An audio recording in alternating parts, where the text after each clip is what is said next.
Good morning, बच्चों.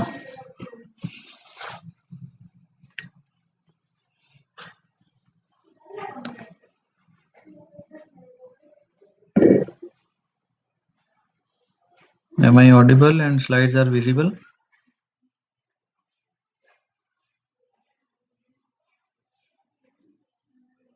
Okay. In the last lecture, we studied some of the blocks of architecture of 8085, where we have studied that 8085 microprocessor has 6 general purpose registers, which are named as B, C, D, E, H, L. These registers, all these registers are 8-bit registers. On the other hand, these registers can also be paired to form 16-bit registers also. So the pair combinations possible are B, C, D, E, and H, L. There are also some special purpose registers, out of which the most important is the accumulator. This accumulator is also an 8-bit register, which is again used to hold the result of the operation, the result of any operation. Secondly, it is used to hold. For example, we want to add or subtract or multiply, divide two numbers, or we want to perform some logical operation on two numbers. So one of the numbers is stored in the accumulator. So what we can say that it is used to store the operand, the data on which one instruction is executed, that is called as operand. On the other hand, the instruction or command which we are providing to the microprocessor, uh, so as to perform that command on some operand, then that is called as the opcode. So instruction or command, so that command for example can be add command. So this add is called as opcode, operation code. On the other hand, what are the numbers used to which are being added by this add operation are called as operands. So you have to keep these two terms remember, that what is opcode and what is operand. So let's move ahead.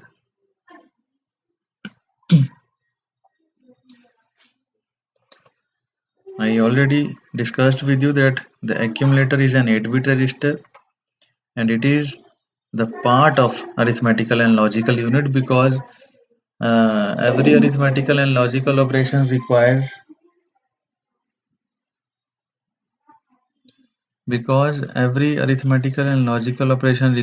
the means one of the numbers for that is stored in the accumulator. So that's why we always require this accumulator for performing any operation. Second instruction is program counter. This program counter, it is a 16-bit register. So you have to remember that which registers are 16-bit registers. So out of which this program counter is the one register which is a 16-bit register, and it is used to hold the address of the next instruction to be executed.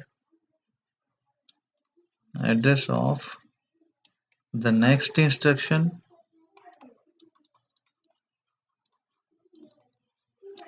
to be executed. So what will be the next instruction? For example, this is our memory space, and we have stored different instructions in this memory space, and currently our microprocessor is performing this instruction. Suppose this is one instruction number 1, and currently the microprocessor is performing this instruction. So what will be the next instruction that will be executed? The address of that. This instruction is, for example, having address 0001 in hexadecimal. This location is having address 0002H. So program counter will be having 0002H stored in it, so that it will execute the next instruction in the sequence. So we already know that a program, what is a program? Program is set of instructions. It is not only set of instructions, but it is set of sequential instructions. So the instructions are stored in the sequential manner. So these are executed one by one consecutively. So the next instruction to be executed, the address of that will be stored in the program counter. So you have to always remember that program counter is not a counter actually. It is a register which is used to store the address of the next instruction to be executed. Similarly, in the same manner, stack pointer is also a 16-bit register.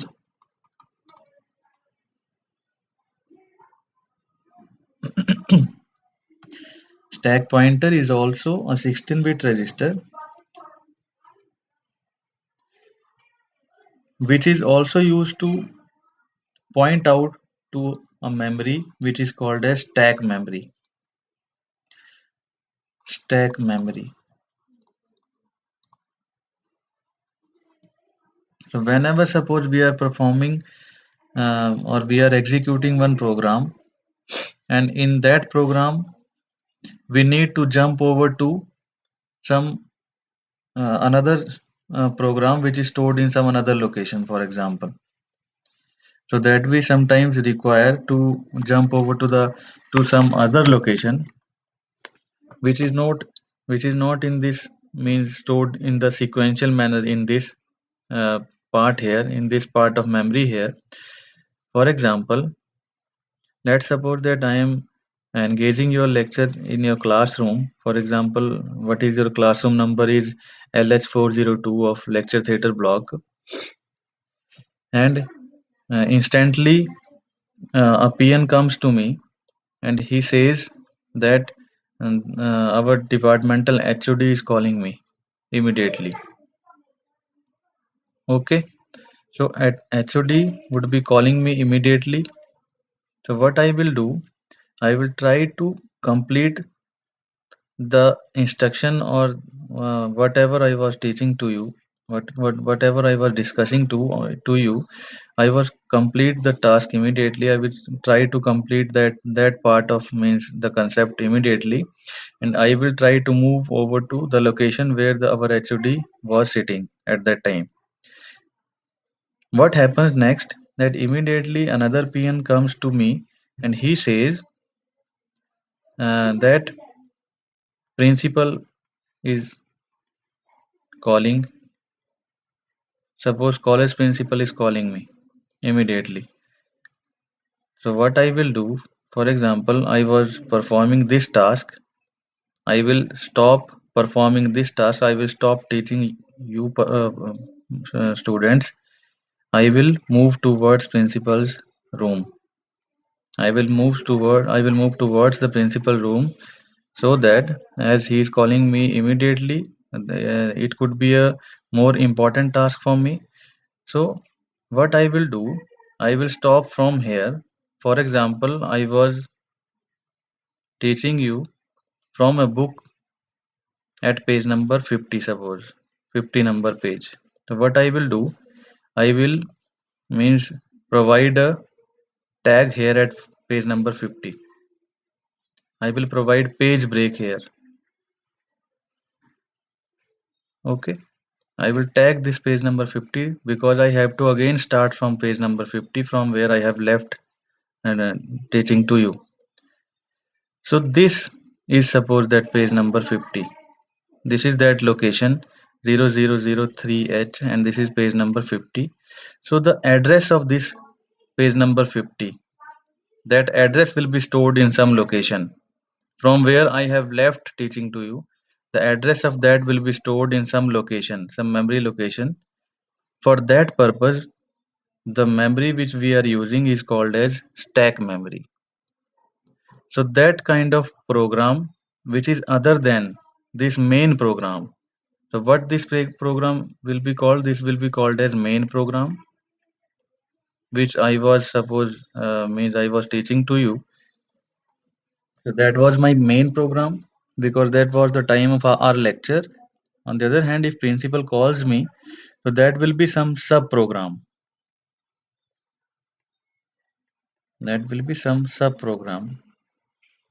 And this sub program is also called as subroutine.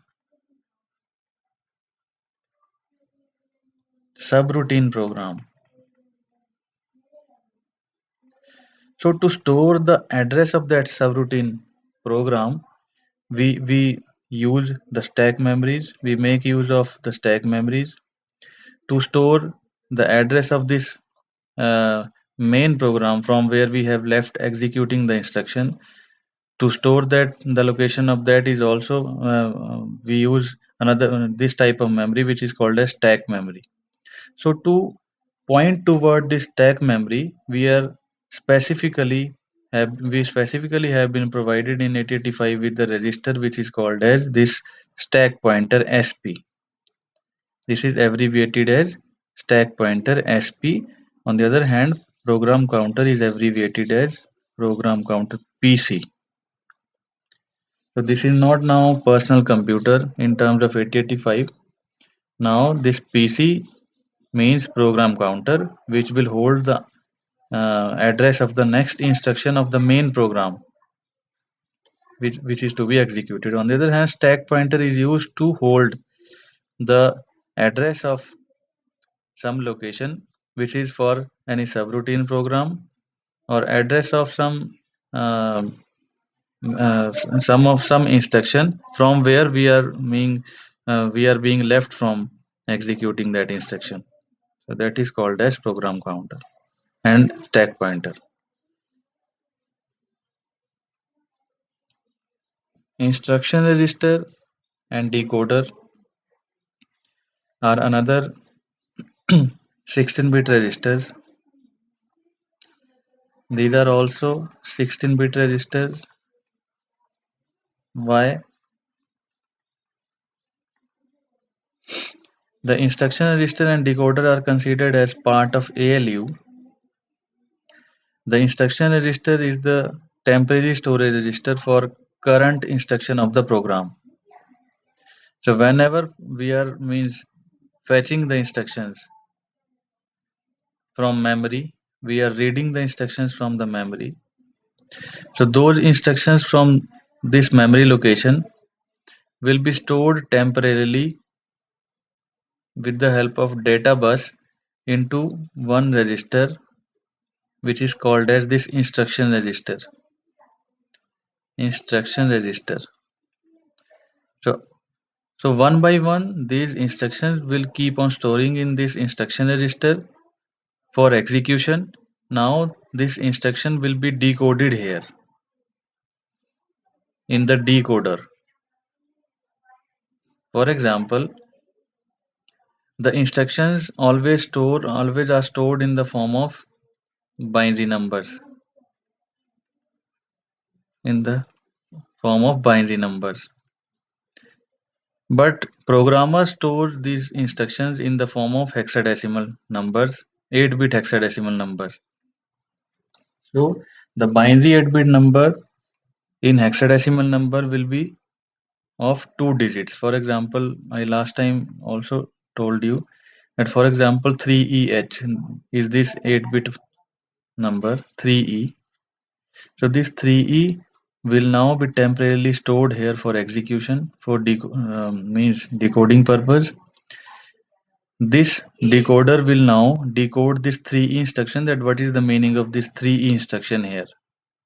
So means suppose that instruction means add.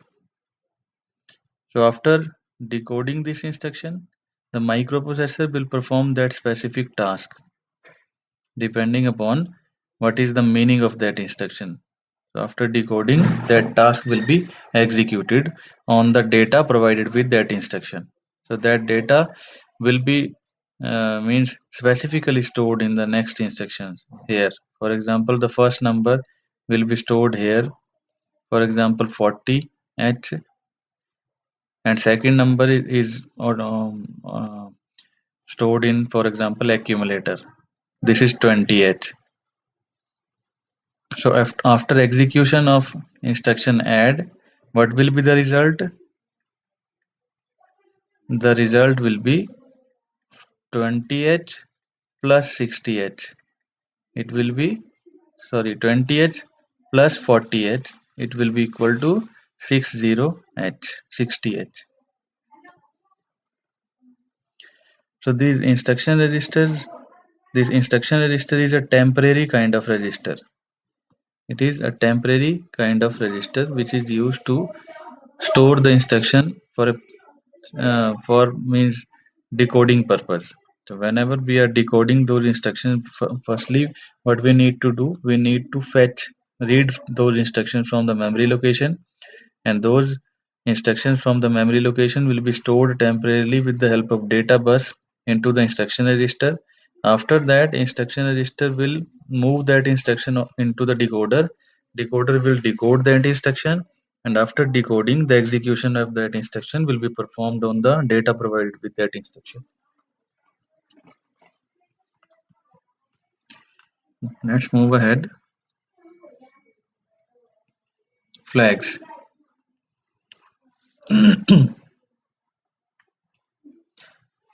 Anybody having any doubt up to this? Are you getting the things?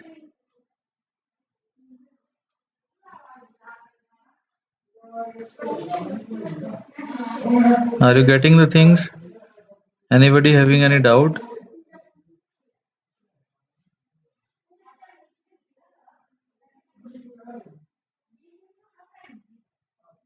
Say yes or no.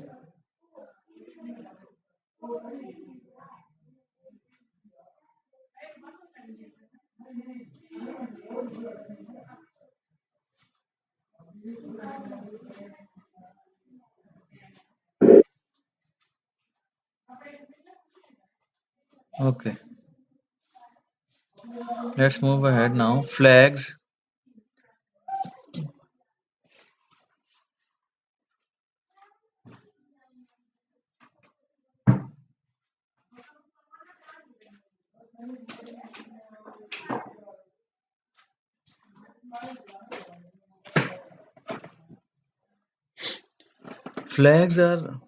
Flags means we are having a flag register here in 8085,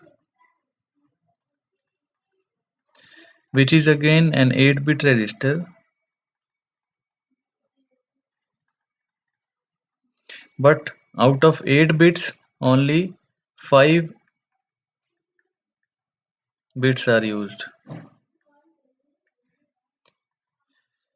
And this flag register is having 5 flags in it.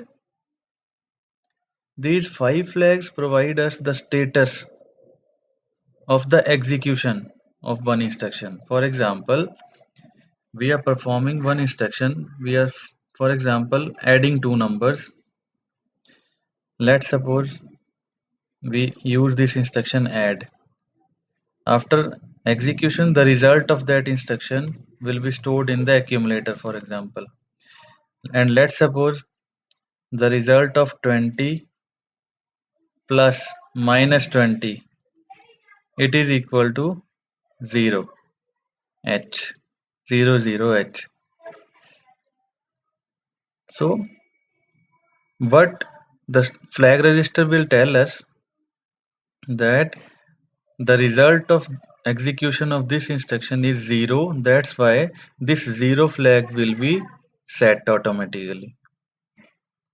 If the result of any instruction is 0, if the result of any operation is 0, the 0 flag will be set automatically. Okay. On the other hand, if the result of execution of any instruction is a negative number, for example, this is minus 40, 20h plus minus 40h, the result will be the minus 20h. So what this flag register will tell us, 0 flag will not set now, 0 flag will remain reset, sign flag will automatically set. This S is sign flag. The sign flag tells us that the result of the operation is a negative number. So these flags actually tell us the status of the result. So let's move over to this flag register.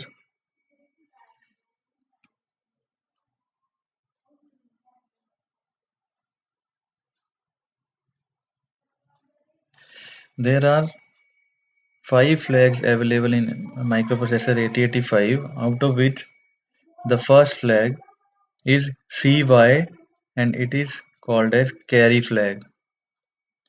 It is called as carry flag. Let's suppose if the result of any operation provides one carry on to the ninth bit, for example. Let's suppose we have two numbers 11000001 10000101. For example, these are two numbers. So after performing the addition of these two numbers 110 110001 110 and we will get a carry out from the 8th bit onto the ninth bit. So whenever this kind of operation will be performed and the result is a number with the generation of a carry onto the ninth bit, then this carry flag will automatically set. That means यहाँ पर क्या store होगा? You can check the status of the result from this D0 bit and this CY flag will be 1 automatically. So what will be stored into this bit? That will be a 1. So from that 1, you can sense that there a carry has been generated out of the 8th bit into the ninth bit, onto the ninth bit. D1 is unused. D2 is having second flag here, which is a parity flag. The parity flag means if suppose the result in the accumulator which is stored after performing addition, subtraction or any operation, suppose that result is this result 01000110. So how many ones are there in this number? 1, 2, 3. If there are odd number of ones, this flag will remain reset. On the other hand, if there is even parity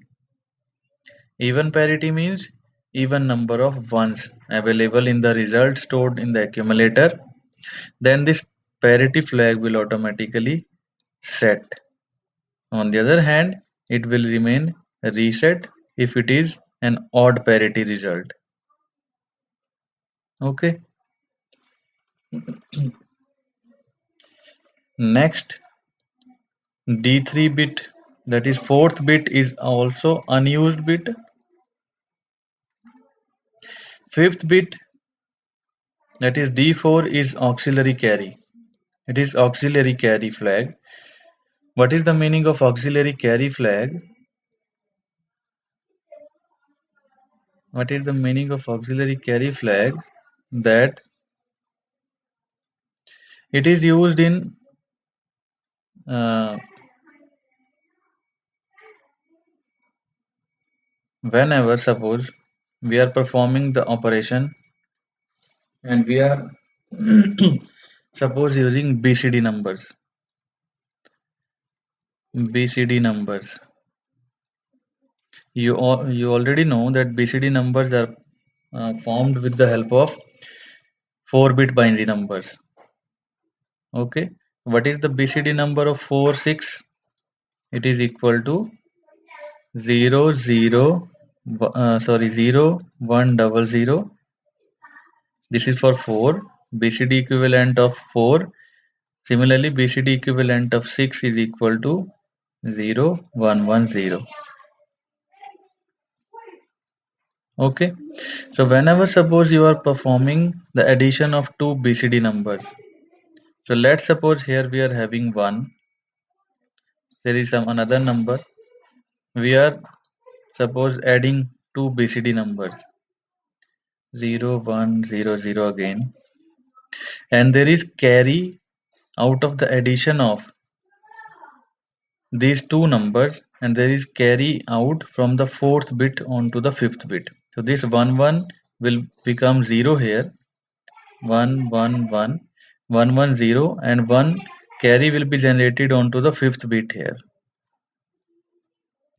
So what it will become? It will become 1 here on the fifth bit due to the carry generation from the fourth bit.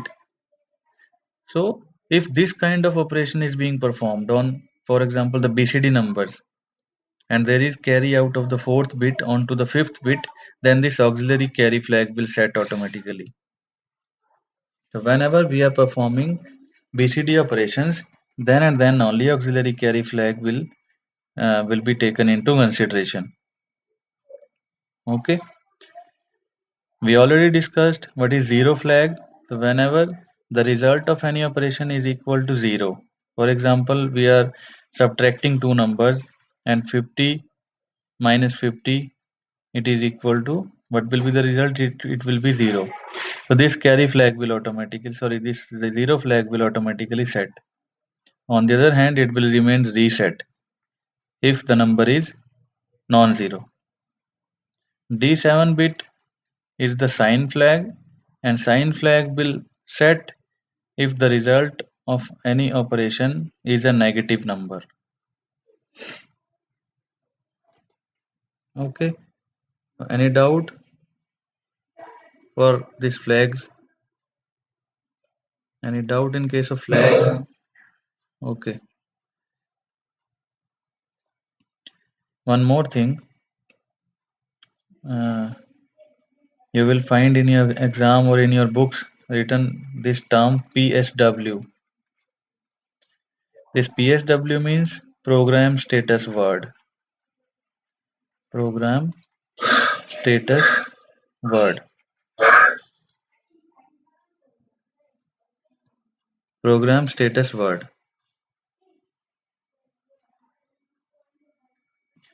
What is the meaning of this? That whenever we combine two registers, two 8-bit registers, and these registers are accumulator on the MSB side. So MSB register will be accumulator and LSB side register will be flag register.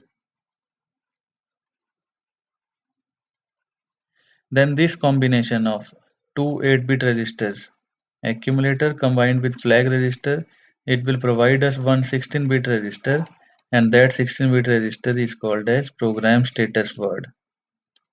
PSW, program status word, because it provides the status of the program as well as it also provides the result. So whenever we get result as well as the status of that result in a combined form, then that register is called as program status word. So if anyone asks you that what is program status word, you have to say that it is the combination of accumulator and flag register.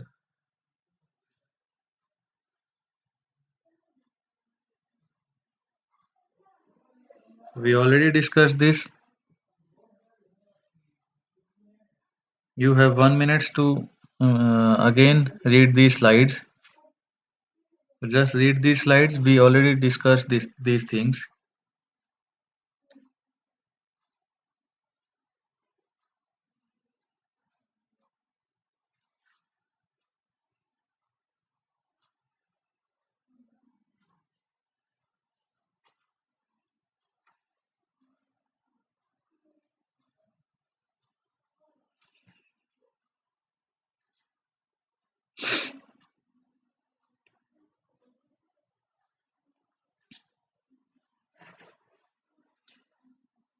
You can see the last line here. The last point, the combination of flag register and accumulator is called as program status word, and it is a 16-bit unit for stack operation.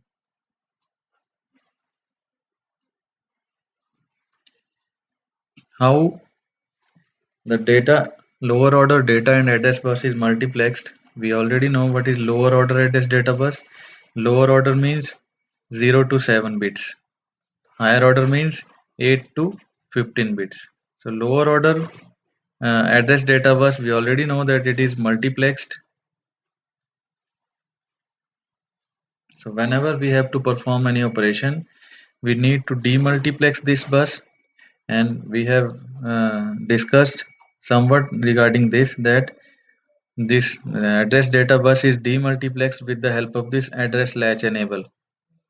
So whenever one latch is provided here, and we are providing at the input of that latch this multiplex signal AD7 to AD0 here.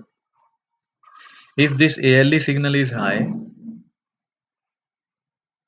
what this latch will do, this latch will automatically provide at the output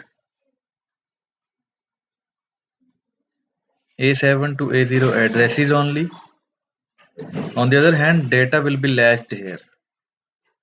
D7 to D0 will be latched here. Okay. So at the output, what we will get? A7 to A0 only. Whenever this ALE signal address latch enable, we have to remember this address latch enable. So that latch will be enabled only for address whenever this signal is high. On the other hand, whenever this signal becomes low, this ALE signal, for example, this is ALE signal. So up to this point, this address data bus will provide us the address only.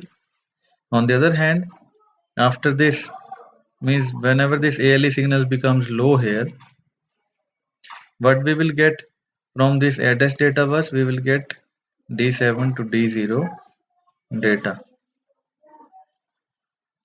So that is how this address data bus is demultiplexed with the help of this address data latch.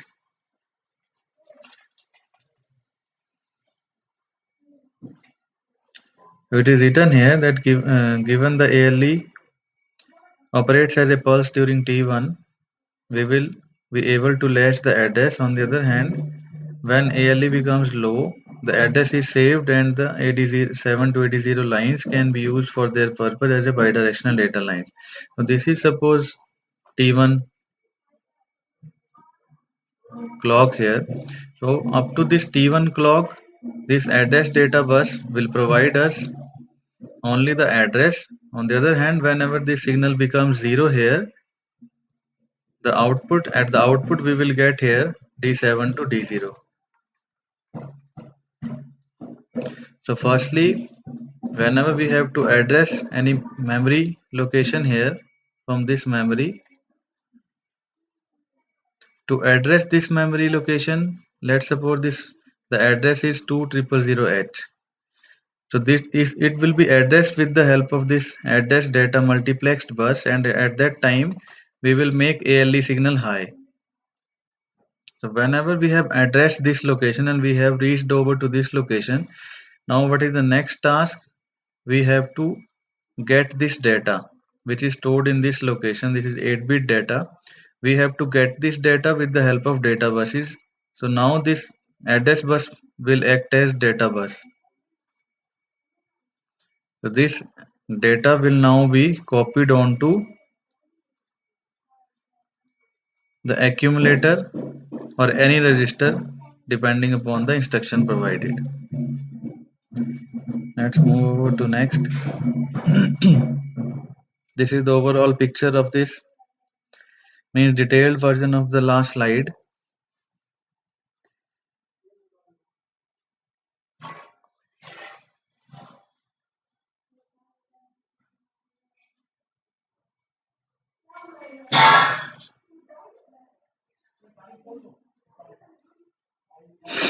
Any doubt up to this?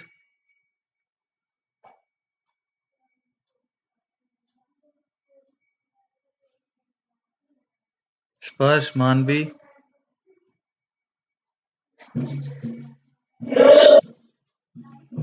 Okay, Sparsh? Okay. Anyone else? Let's move ahead.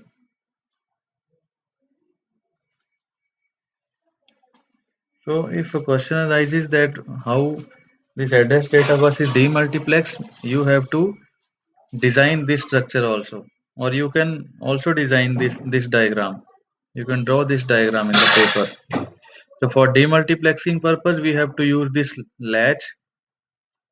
So by using this latch, AD7 to AD0 address will be this address data bus will be demultiplexed for address whenever this ALE signal is high, and after reaching to that location means the address uh, for that memory location from where we have to get that data whenever we are means reaching that address, and that address will be reached not only with the help of this address bus only, because this address will be only 8-bit address.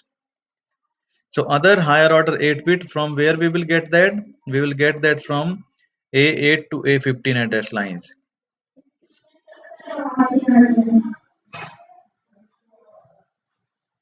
Okay, okay, sorry. Thank you.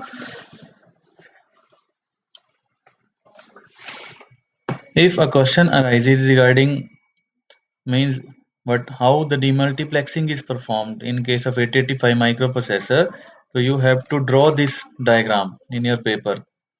This is not a very tough diagram actually. You can also draw this diagram which we studied in the last slide. We already discussed this here, which has been drawn here now.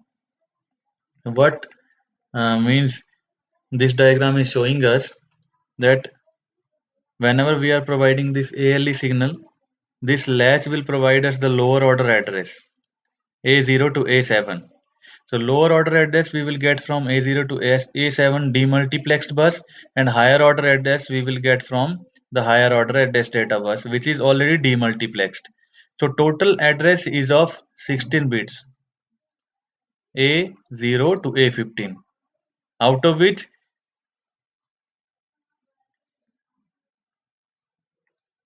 out of which A0 to A7 we will get from multiplexed address data bus, and A8 to A15 we will get from already demultiplexed bus. So in total, the address will always be of 16 bits. Any location in this memory is always having address of 16 bits. And I already discussed with you that those addresses will start from 4 times 0h, or in binary we can write 0000 for this 0, again 0000 for this 0, means 16 times 0 for this address, and 16 times 1 for 65535, this location. And this location in hexadecimal is called as FFFFH. Okay. In binary, it will be 16 times 1. 16 times 1.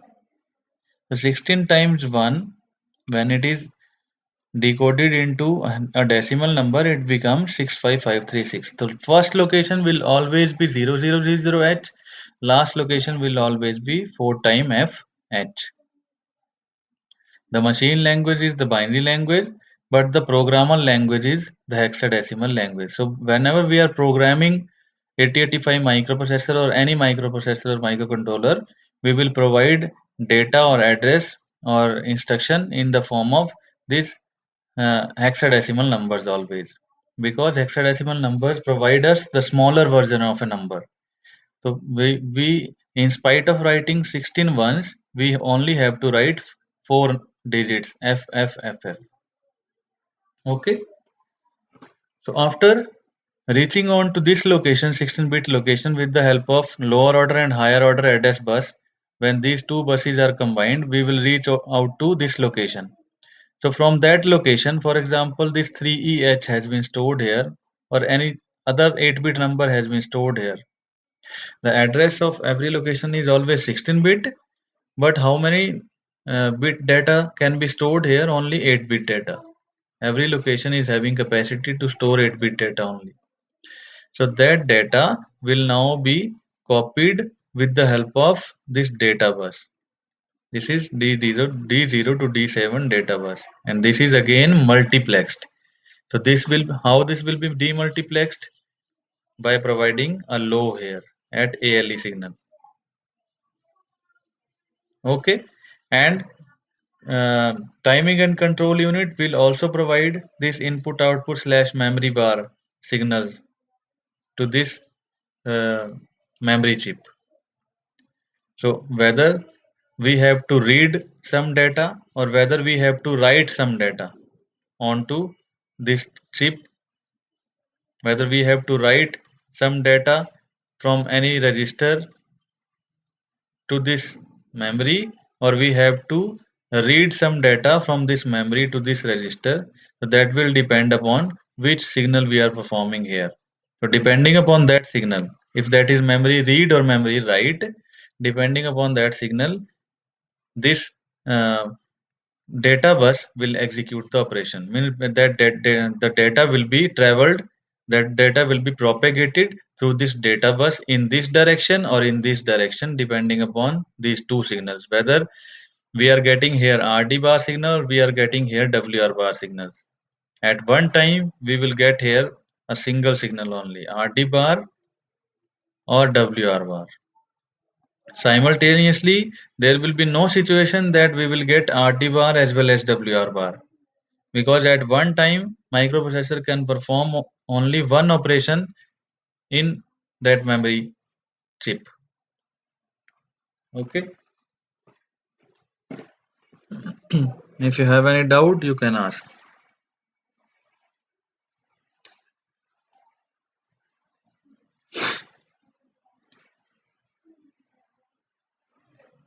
This is the timing diagram for opcode fetch. This we will study in the coming slides. I think it is sufficient for today.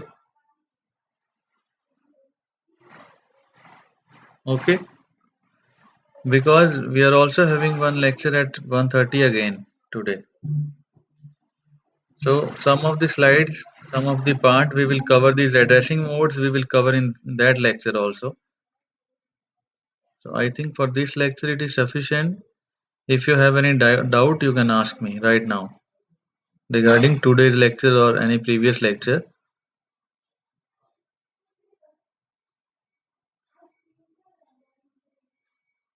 Is everybody getting the things what we are discussing here? What is microprocessor? How it works?